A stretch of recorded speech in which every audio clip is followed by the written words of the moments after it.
Hello everyone. Last class हमने matrix का जो पढ़ा था वो था elementary operations, elementary row operations and elementary column operation. ये हमने देखा था अच्छी तरीके से। ओके, और ये भी हमने देखा था कि एलिमेंट्री ऑपरेशन को हम लोग ट्रांसफॉर्मेशन कहते हैं, और ये दो टाइप का होता है, या तो हम लोग रो पे ट्रांसफॉर्मेशन कर सकते हैं या कॉलम के बेसिस पे कर सकते हैं। लेकिन एट ए टाइम इन दोनों में से किसी एक ऑपरेशन को एक मैट्रिक्स पे अप्लाई करना, एक ही वक्त पे दोनों को नहीं अप्लाई करना। ठीक है, और जब भी हम लोग कोई ऑपरेशन अप्लाई करते हैं ना, तो वो मैट्रिक्स सेम मैट्रिक्स नहीं रहता है, वो चेंज हो जाता है। जैसे ये ए मैट्रिक्स है, जैसे ही इस पे हमने ऑपरेशन अप्लाई किया ये चेंज हो जाए। ये बेसिक कुछ बातें हैं जो हमने लास्ट क्लास देखी थी और इसको हमने चेक किया था। ठीक है, आज इसका एक एप्लीकेशन हम लोग पढ़ेंगे। उसको करने से पहले हमें जो चीज पता होना चाहिए वो होता है, what do you mean by the term inverse of a matrix और invertible matrix.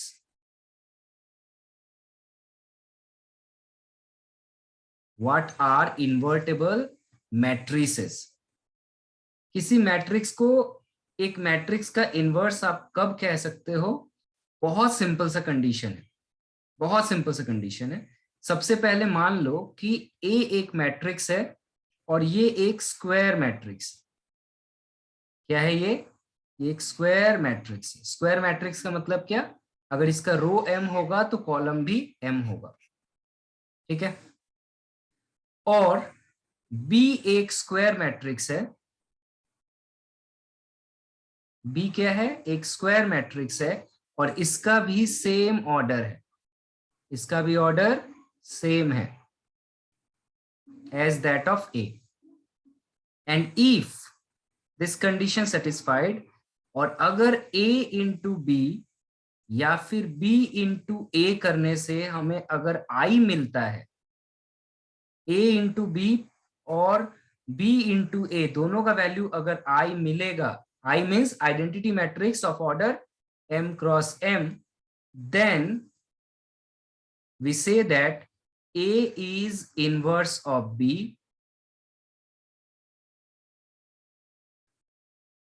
and vice versa. What do you mean by this? इसका मतलब है a जो है वो b का इनवर्स है। a जो है वो है इनवर्स ऑफ b, मतलब a is equal to b inverse. Similarly हम लोग बोल सकते हैं b is equal to a inverse. क्या ये बात समझ में आई? a is equal to b inverse या b is equal to a inverse, ये हम कब कह सकते हैं? अगर दो मैट्रिक्स को मल्टीप्लाई करने से उसका आंसर अगर i आता है, i मीन्स आइडेंटिटी मैट्रिक्स आता है, तो वो मैट्रिक्स एक दूसरे के इनवर्स होंगे। टेक एग्जाम्पल, सिंपल सा एग्जाम्पल लेते हैं, काफी फेमस एग्जाम्पल है। Suppose this is 2 3 1 2, it is 2 cross 2 matrix and b is 2 minus 3 minus 1 2.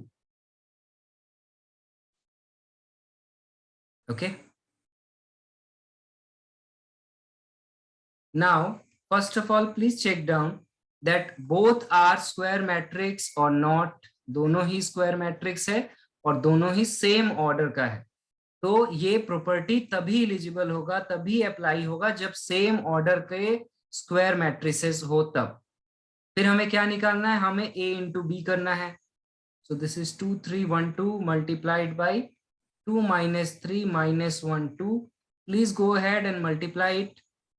If you multiply with row column operation like this, row 1 with column 1, so it is 2 into 2 4 minus 3. Similarly, it is minus 6 plus 6. Please check out 2 minus 2 and minus 3 plus 4. So if you check out what is the value of a into b, it is 1 0 0 1, which is nothing but identity matrix of 2 cross 2 order. Similarly, similarly if we calculate b into A calculate करके देखो, please go ahead and calculate. मैं पूरा calculation नहीं करूंगा। ये भी 0 1 1 0 0 1 आएगा again, which is a 2x2 identity matrix. तो क्या हम लोग कह सकते हैं कि A B is equal to B A is equal to I हो रहा है, therefore A is equal to B inverse और B is equal to.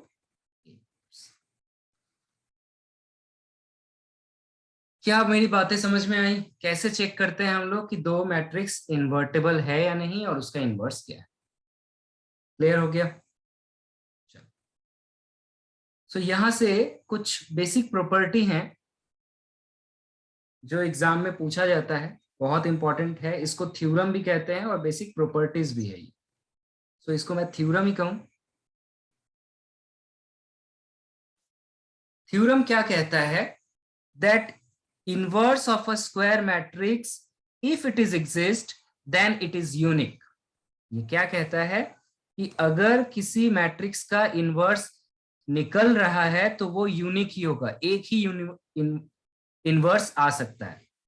So inverse of a square matrix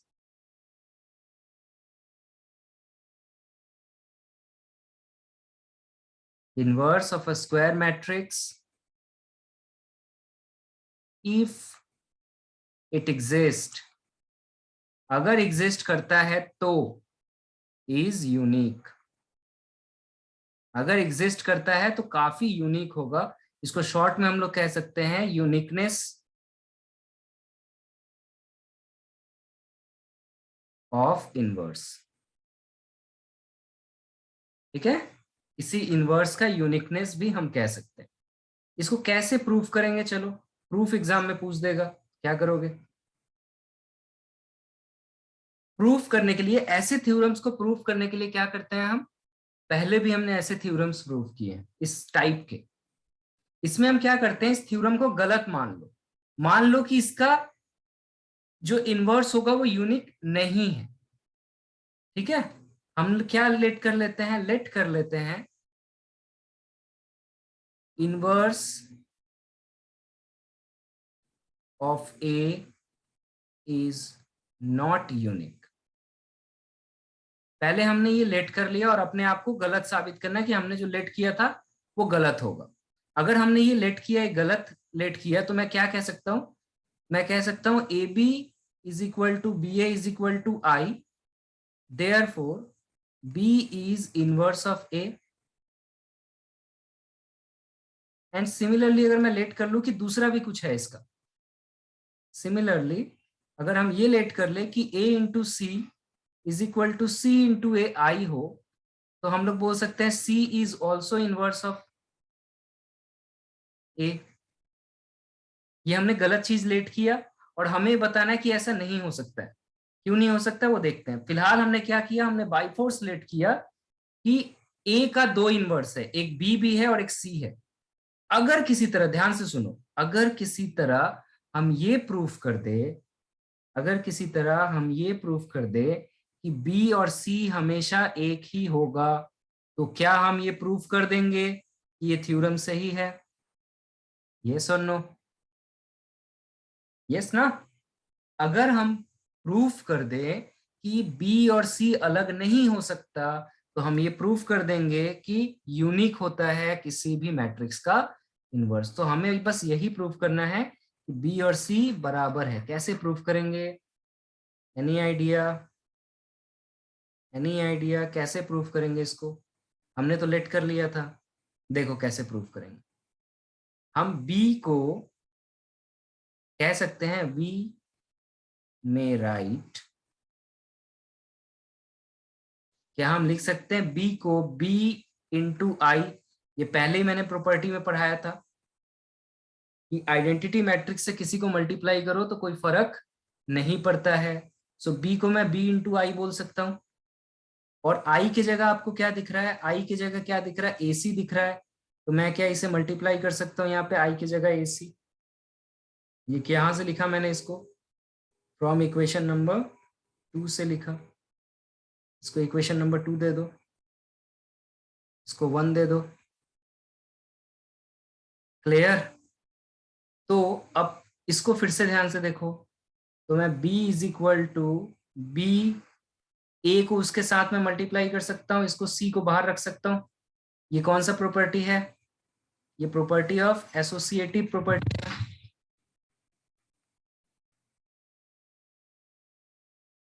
associative property यही कहते हैं ना, बी को ए के साथ पहले मल्टीप्लाई करो या ए सी को मल्टीप्लाई करो, कोई फर्क नहीं पड़ता। देखो फिर से बी इंटू ए का वैल्यू कितना है? आई है, तो मैं यहां से b इंटू ए की जगह आई पुट कर सकता हूँ, I into C, and again we know I into C is C, so it is proved that inverse is unique.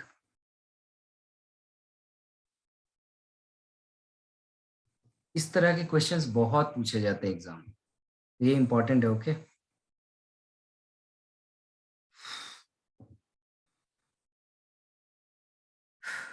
Okay, next theorem complete करते हैं हम। ये भी इंपॉर्टेंट है,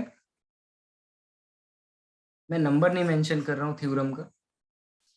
अगर a and b are invertible matrix,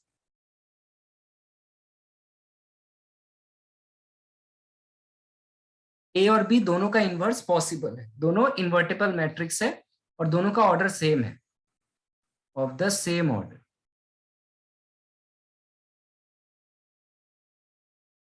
then अगर a into B है और टोटल का इन्वर्स अगर हम निकालना चाहें तो ये हो जाएगा b inverse into a inverse, just like transpose. Transpose वाला प्रॉपर्टी याद आ रहा है? a इंटू बी का ट्रांसपोज इज इक्वल टू क्या होता था? b transpose into a transpose. तो ना यहाँ पर इनवर्स भी वैसे ही फॉलो होता है। इसका भी प्रूफ एग्जाम में आपसे पूछ सकता है, इसका भी प्रूफ एग्जाम में पूछ सकता है। इसको कैसे प्रूफ करेंगे, चलो देखते हैं। इसको प्रूफ करना भी डिफिकल्ट नहीं है, बहुत आसान है। हम क्या लिख सकते हैं? क्या हम ये लिख सकते हैं, we may write that A B पूरा एक मैट्रिक्स अगर है और ए बी का इनवर्स अगर पूरा मैट्रिक्स है, तो matrix into its inverse is always equal to I. ये कहां से हमें पता चला? हमें पता है x into x inverse is equal to I होता है। मैट्रिक्स और उसके इनवर्स को मल्टीप्लाई करोगे तो क्या हो जाएगा? आइडेंटिटी मैट्रिक्स बन जाएगा ना। इस प्रॉपर्टी से हमने इसको लिख दिया। अब क्या करो, बोथ साइड मल्टीप्लाई करो ए इनवर्स। क्या करो अब? Multiply both side bye A inverse. अगर हम ऐसा करेंगे, दोनों तरफ ए इनवर्स से मल्टीप्लाई करेंगे, तो कुछ ऐसा हो जाएगा, ये हो जाएगा ए इनवर्स इंटू आई। यस और नो? दोनों तरफ ए इनवर्स से मैंने मल्टीप्लाई किया। अब देखो, ये ए इनवर्स और ए आपस में मल्टीप्लाई कर सकते हैं हम, तो इसको ऐसे लिख दो, ए इनवर्स इंटू ए, ये बी और ये ए बी का इनवर्स। क्या सही है? अभी अभी हमने देखा, कोई भी मैट्रिक्स और उसके इनवर्स से मल्टीप्लाई करो तो आई आ जाता है, तो ए इंटू ए इनवर्स कितना हो जाएगा? आई आ जाएगा।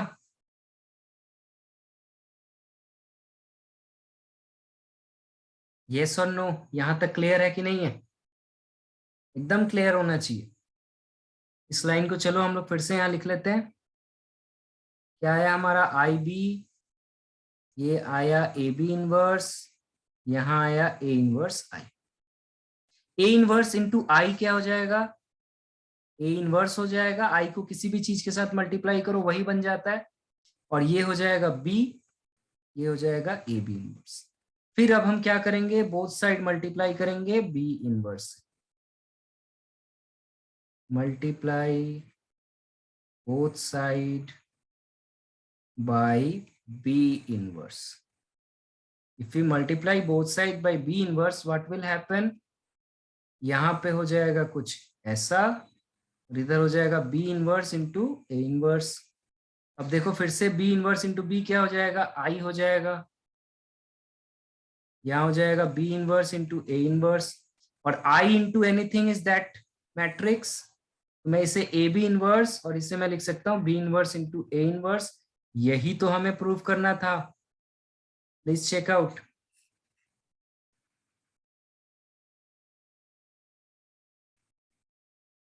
यही हमें प्रूव करना था और हमने प्रूव कर दिया। क्लियर, समझ में आया? तो हमने इन्वर्टेबल मैट्रिक्स सीखा। इन्वर्टेबल मैट्रिक्स क्या होता है, उसको इन्वर्स कैसे निकालते हैं, दो मैट्रिक्स अगर दिया हो तो कैसे चेक करते हैं एक दूसरे का इन्वर्स है कि नहीं, जस्ट मल्टीप्लाई कर दो। उसके बाद हमने सीखा दो थ्योरम कि अगर इन्वर्टेबल मैट्रिक्स है तो वो यूनिक होगा, और ए बी का inverse is equal to B inverse into A inverse. ठीक है, इसके बाद एक और बहुत इंपॉर्टेंट चीज आता है, वो होता है इनवर्स निकालना बाय एलिमेंट्री ऑपरेशन। इस चैप्टर का सबसे लास्ट टॉपिक है ये और सबसे इंपॉर्टेंट टॉपिक।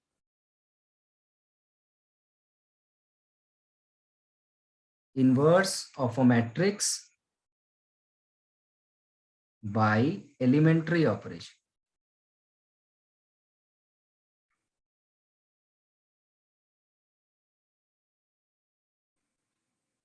एलिमेंट्री ऑपरेशंस को यूज करके हम कैसे किसी भी मैट्रिक्स का इनवर्स कैलकुलेट कर सकते।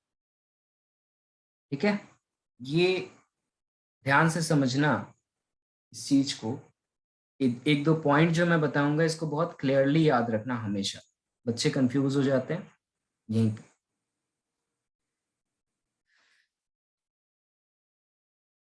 पहले हम लोग लेट कर लेते हैं एक्स, ए और बी ना सारे सेम ऑर्डर के हैं। यहाँ पर एक्स ए बी ये जो है सारे सेम ऑर्डर के मैट्रिक्स है। और x इज इक्वल टू अगर ए बी है, अगर इस तरीके का कुछ हमें दिख रहा है तो हमें रो ऑपरेशन अप्लाई करना होगा दोनों तरफ। ठीक है, रो ऑपरेशन अप्लाई अगर हम करेंगे, if we apply row operation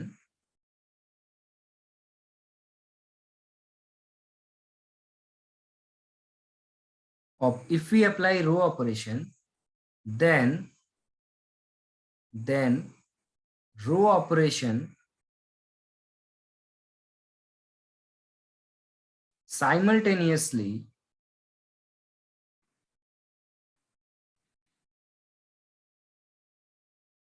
apply on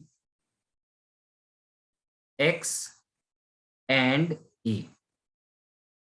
अगर हम रो ऑपरेशन अप्लाई करेंगे तो लेफ्ट हैंड साइड में x पे अप्लाई होगा और राइट हैंड साइड में पहला जो टर्म है a उस पर apply.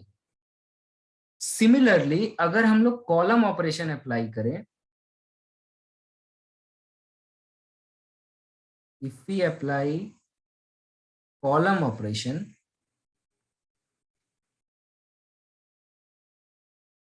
then the column operation simultaneously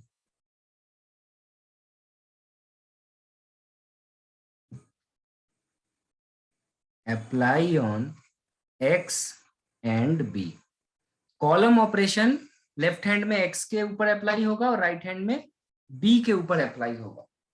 ये लाइन ना बहुत ध्यान से याद रखना, रो और कॉलम ऑपरेशन चूज करने से पहले ये चीजें बहुत इंपॉर्टेंट। ठीक है, अब इसको यूज करके हम कैसे इनवर्स निकाल सकते हैं ये दिमाग लगाना है, ये चीज दिमाग लगाना है। तो इसको एक एग्जांपल से समझाऊंगा मैं, तब क्लियर होगा, वरना कुछ भी समझ में नहीं आएगा। तो इसके लिए जो बेसिक लॉजिक है, बेसिक लॉजिक पहले समझ लो। बेसिक लॉजिक ये है कि कोई भी अगर मैट्रिक्स मेरे पास है ए, तो मैं उसे आई इंटू ए या ए इंटू आई तो लिख ही सकता हूं, है कि नहीं? बोलो।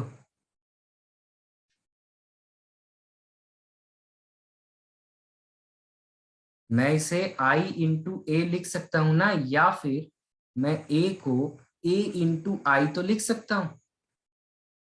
तो जब भी आपको रो ऑपरेशन अप्लाई करना हो ना, जब भी आपको रो ऑपरेशन अप्लाई करना हो,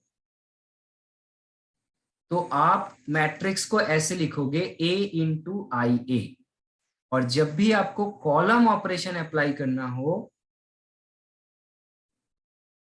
तो आप मैट्रिक्स को A is equal to A into I लिखोगे। ऐसा क्यों करोगे? क्योंकि अभी अभी मैंने बताया कि रो ऑपरेशन अगर हम अप्लाई करते हैं तो वो कहाँ अप्लाई हो जाता है? First element of right hand side. तो राइट हैंड साइड के फर्स्ट एलिमेंट पे मुझे आई पर ही अप्लाई करना है। उसी तरह कॉलम ऑपरेशन करने पे सेकेंड एलिमेंट पे होता है, तो आई पे मुझे अप्लाई। मेरा टारगेट है आई के ऊपर अप्लाई करना। क्यों ऐसा करते हैं हम? चलो एक एग्जांपल से समझते हैं। इससे पहले समझ लो कि ये होता क्या है। मान लो मैंने रो ऑपरेशन अप्लाई किया, और अप्लाई करते करते करते करते क्या होगा, मुझे फाइनली इस ए को कन्वर्ट कर देना होगा आई में। जब इस ए को मैं आई में कन्वर्ट करूंगा तो इस आई की जगह कोई एक नया मैट्रिक्स बन जाएगा। सपोज इस आई की जगह बी बन जाएगा, और ए के ऊपर कोई भी ऑपरेशन अप्लाई नहीं हो रहा, तो ये एज इट इज रहेगा। तो I is equal to A into B. अगर ये सिचुएशन आता है तो मैं कह सकता हूं that B is inverse of A. और हम लोग कह सकते थे B is equal to A inverse, और A is equal to B. Yes और नो? सिमिलरली यहां पर जब हम कॉलम ऑपरेशन अप्लाई करेंगे तो क्या होगा? वही चीज होंगी। हमें क्या करना होगा? अल्टीमेटली मुझे इस ए को आई में कन्वर्ट कर देना होगा, जो हमने सीखा था एलिमेंट्री ऑपरेशन। फर्स्ट टर्म के ऊपर कोई भी प्रोसेस अप्लाई नहीं हो रहा है तो ए रहेगा, और आई सपोज करो एक नया मैट्रिक्स में कन्वर्ट हो जाएगा, सपोज सी। तो मैं यहां कह सकता हूं that A is inverse of C and vice versa. That is A is equal to C inverse और C is equal to A. अगर अभी भी समझ में नहीं आया ना लॉजिक, तो एक एग्जाम्पल के थ्रू समझो, तब क्लियर हो जाएगा। चलो एक एग्जाम्पल के थ्रू समझते हैं। एग्जाम्पल है एक matrix A is equal to 1 2 और 2 माइनस 1। ऐसा नंबर है, मुझे इसका इनवर्स निकालना। मैं कोई भी ऑपरेशन यूज कर सकता हूं, एलिमेंट्री रो या एलिमेंट्री कॉलम। मैं चूज करता हूं एलिमेंट्री रो में अप्लाई करूं। मैंने क्या चूज किया?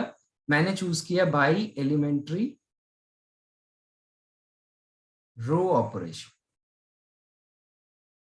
ये मेरा चॉइस है। आप कॉलम ऑपरेशन भी चूज कर सकते हो। इसी प्रॉब्लम को हम लोग कॉलम ऑपरेशन से भी सीखेंगे। तो मैंने क्या कहा, अगर रो ऑपरेशन अप्लाई करना है तो आपको कैसे लिखना है? A is equal to I into A. तो राइट डाउन कर लो। देयरफॉर हम लोग ए को क्या लिख सकते हैं? आई इंटू ए। ठीक है, ए के जगह मैं लिख सकता हूं 1 2 2 माइनस 1। आई के जगह मैं लिख सकता हूं 1 0 0 1। और ए के जगह मैं लिख सकता हूं, लेकिन छोड़ दो, लिखने की जरूरत नहीं है, ए को ए रहने दो। क्योंकि इसके ऊपर तो कोई ऑपरेशन अप्लाई नहीं होगा ना, तो क्यों इसको बार बार लिखें हम? ऑपरेशन तो अप्लाई होता है इधर पे, इसके ऊपर और इसके ऊपर ना, रो ऑपरेशन। तो इन दोनों के ऊपर अप्लाई होगा, इसके ऊपर अप्लाई नहीं होता है, इसीलिए उसको ए ही रहने दो, वैल्यू लिखने की जरूरत नहीं है। अब हम क्या करेंगे? अब हमारा टारगेट होगा किसी तरह ये रो ऑपरेशन को अप्लाई करके इस ए को ना, ये राइट हैंड साइड में जो ए है, इसे मुझे किसी तरह आई में कन्वर्ट करना होगा।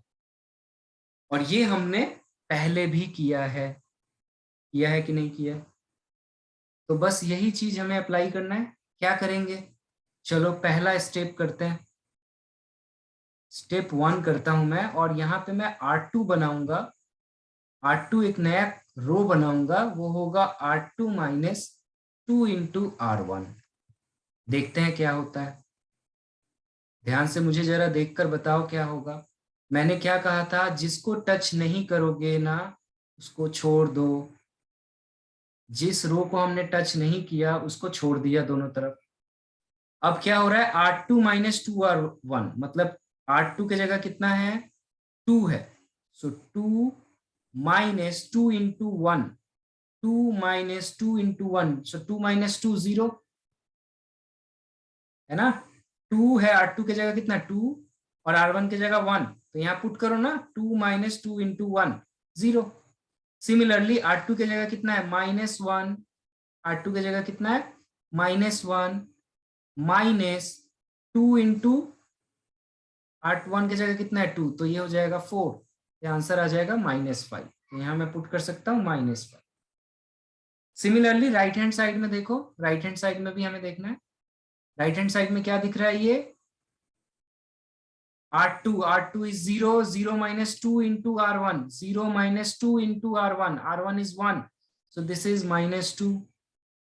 Similarly 1 minus 2 into 0, जो आप लेफ्ट हैंड साइड में अप्लाई करोगे वही राइट हैंड साइड में भी अप्लाई। तो ये पहला स्टेप हम लोग आगे बढ़े।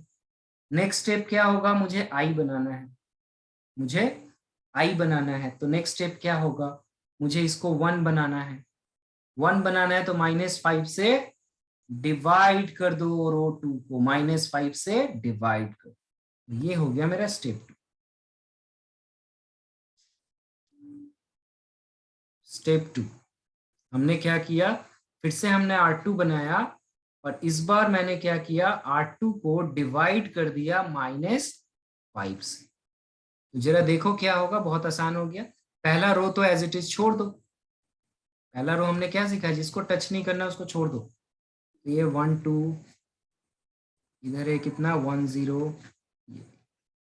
अब देखो क्या हो रहा है, 0 को -5 से डिवाइड करोगे तो 0 ही रहेगा, और -5 को -5 से डिवाइड करोगे तो 1 आ जाएगा। इधर देखो ये -2 था तो ये -5 से डिवाइड होगा तो ये 2/5 हो जाएगा, और ये 1 था -5 से डिवाइड होगा तो -1/5 हो जाएगा। सही। अब एक स्टेप बचा है सिर्फ, मुझे क्या करना है, किसी तरह इसको 0 करना है। तो बहुत आसान काम है, बच्चों वाला काम, कोई भी कर लेगा, है कि नहीं। क्या होगा स्टेप 3, जरा सोचो वीडियो को पॉज करके और बताओ मुझे। स्टेप 3 बहुत आसान है, बताओ। हमें अब R1 बनाना है, और R1 को R1 -2 इंटू अगर मैं R2 कर दूं तो देखो क्या 0 हो जा रहा है कि नहीं हो रहा, प्लीज चेक आउट। देखो मैंने यहाँ पे 2 को टच नहीं किया है तो एज इट इज छोड़ दो। R1 हम लोग नया बना रहे हैं तो R2 एज इट इज रह जाएगा। अब R1 नया बना रहे हैं तो 1 minus 2 into 0, that is 1, and 2 minus 2 into 1 2, so it is 0. Similarly here it is how much, R1 का वैल्यू कितना है 1 है, मैं पुट करके बताता हूँ चलो। R1 का वैल्यू 1 है, minus 2 into R2, 2 into R2 कितना हो जाएगा 4/5 हो जाएगा। सिमिलरली R1 का वैल्यू है 0 और ये हो जाएगा -2 इंटू R2, तो माइनस माइनस प्लस 2/5।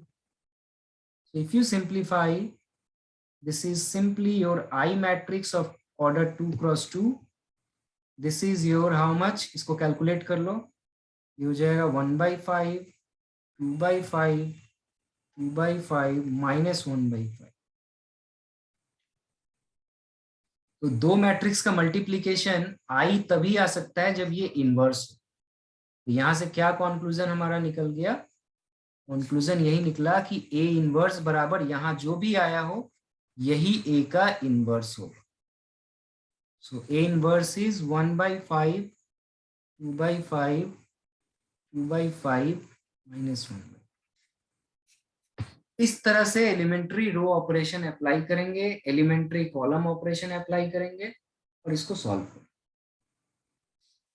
सो तुम लोग का होमवर्क है इसको एलिमेंट्री रो एलिमेंट्री कॉलम से सॉल्व करना, 3 ऑर्डर को सिमिलरली सॉल्व करना, और अगर डाउट रहता है तो मुझे बताना। ओके, चैप्टर खत्म। यही था all about your matrices. Next is your practice and your understandable knowledge. ठीक है, जितना प्रैक्टिस करोगे उतना फास्ट होता जाएगा ये रो एंड कॉलम ऑपरेशन. अगर कहीं डाउट होता है तो मुझे बताना. Thank you.